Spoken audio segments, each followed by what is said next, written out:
Kabar baik dari Arab Saudi membuka pintu bagi jemaah umroh internasional. Sejumlah syarat diberikan untuk diikuti.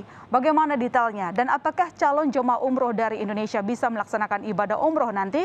Kita tanya kepada PLT Dirjen Penyelenggara Haji dan Umroh Kementerian Agama, Hoirizi. Assalamualaikum Pak Hoirizi. Waalaikumsalam warahmatullahi wabarakatuh, Mbak Sister dan pemirsa Kompas TV yang saya cintai. Ya, baik. Pak, ini kabar baik dari Arab Saudi, tetapi tampaknya banyak syarat yang harus kita ikuti. Dan satu hal yang pasti, Indonesia masih dilarang ke Arab Saudi, masuk daftar dari 9 negara, pun dari negara mereka belum boleh ke Indonesia warganya. Nah, apakah ini tandanya kita punya kesempatan untuk melaksanakan umroh? Terima kasih, Mbak Sister. Tentu kemungkinan kesempatan itu tentu ada. Tapi kita harus juga mencermati, Mbak Sister, ya, sebagaimana edaran itu, pemerintah Arab Saudi tentu membuat regulasi yang standar dalam penanganan COVID. Kita harus menyelesaikan hulunya dulu, Mbak. Kalau kita berjuang untuk meminta membuka suspend itu, sementara COVID kita belum mereda, sepertinya mustahil. Maka itu saya mengajak kita semua bagaimana kita mentaati protokol COVID, ikut vaksin sehingga bisa meminimalisir penyebaran penyebaran COVID di tanah air.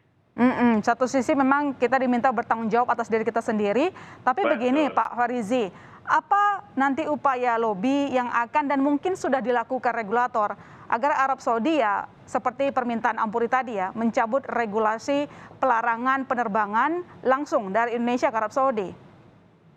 Terima kasih, Mbak. Sekali lagi saya sampaikan, besok insya Allah Pak saya akan ketemu dengan duta besar. Oke. Insya Allah semua akan kita sampaikan, seluruh persoalan kita akan kita sampaikan. Tetapi kembali lagi berhulu kepada bagaimana kita menangani COVID di tanah air. Kalau kita bisa menangani COVID di tanah air dengan baik dan bisa menurunkan angka penyebaran dan angka kematian, saya pastikan Arab Saudi memperhatikan kok. Arab Saudi punya kepentingan besar dengan Indonesia karena kita jemaah terbanyak dan jemaah yang paling mudah diatur dan disiplin. Sehingga kalau kita tidak ada problem COVID, saya pastikan umroh nggak ada masalah kok. Oh, jadi menurut Pak Hoirizi dengan kondisi Indonesia yang sekarang agak susah ya menembus izin itu? Saya agak meragukan, Pak. Karena kenapa? Semua negara hari ini kan membuat standar yang sama ketika akan mengirim warga negaranya atau akan menerima orang lain dan masuk ke negaranya. Kalau COVID itu masih dalam suasana yang cukup tinggi. Pak tadi mengatakan besok ketemu sama Kedubes ya. Apakah juga termasuk soal yang tadi soal izin penerbangan? Karena kalau kita lihat kan Indonesia juga masuk red listnya mereka ya. Nggak usah WNI yang dilarang ke sana, tetapi warga mereka pun dilarang untuk datang ke Indonesia. Apakah nanti ada lobby-lobbyan misalnya keringanan? Itulah yang kita akan diskusikan. Di dalam edaran itu belum secara detail mengatakan protokolnya. Ya, dia baru garis besarnya saja dan bukan untuk umrah, untuk orang yang akan berkunjung ke Arab Saudi. Maka diberlakukan beberapa instrumen, beberapa aturan. Nah, inilah besok yang akan kita minta penjelasan kepada duta besar. Apa sih yang diinginkan di dalam penyelenggaraan umroh ke depan? Yang penting bagaimana kita bisa mendapat kesempatan untuk mengirimkan jemaah kita ke Arab Saudi. Selain soal izin tadi, ini poin yang cukup penting juga soal vaksin, Pak Hoirizi. Di sana kan disebutkan ada 4 merek yang diizinkan begitu. Nah, ini bagaimana nanti proses negosiasinya? Karena kan orang Indonesia juga banyak menggunakan vaksin Sinovac misalnya, Sinopharm juga. Ya, saya perlu sampaikan dalam kesempatan ini, Mbak. Ada dua poin yang ada di dalam edaran itu. Edaran pertama mengatakan, poin pertama mengatakan bagi orang yang akan masuk ke Arab Saudi harus melengkapi dosisnya, dosis vaksinnya dengan 4 standar yang digunakan oleh Arab Saudi. Tetapi di poin kedua dia mengatakan bagi jemaah yang tidak menggunakan vaksin itu, maka dia harus ada sertifikat yang dilegalisasi oleh Kementerian Haji negara yang bersangkutan.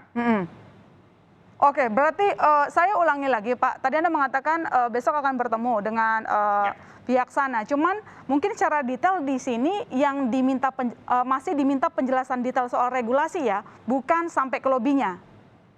Tentu, Mbak. Kita ke sana kan pertama dalam langkah diplomasi, lobby, koordinasi, dan seterusnya. Karena kita dengan Arab Saudi ini, Pak, negara ini negara Muslim sama dengan kita. Ya. Mereka lebih mengedepankan ikatan emosional daripada diplomasinya. Maka besok saya akan berusaha melakukan pendekatan emosional dengan duta besar agar bisa saling memahami apa yang terjadi di Indonesia dan apa yang terjadi di Arab Saudi, sehingga kita bisa menyatukan persepsi antar sesama Muslim. Kalau misalnya dari hasil lobby tersebut, kalau saya kembali pernyataan Ampuri tadi kan mintanya untuk izin penerbangan langsung ya, larangan tersebut dicabut. Yang kedua soal vaksin. Kalau misalnya nih Pak tidak diaminkan hal tersebut, maka apa nanti solusi dari pemerintah? Karena Ampuri bilang kalau sampai harus karantina 14 hari, nanti ongkos untuk umroh juga makin mahal.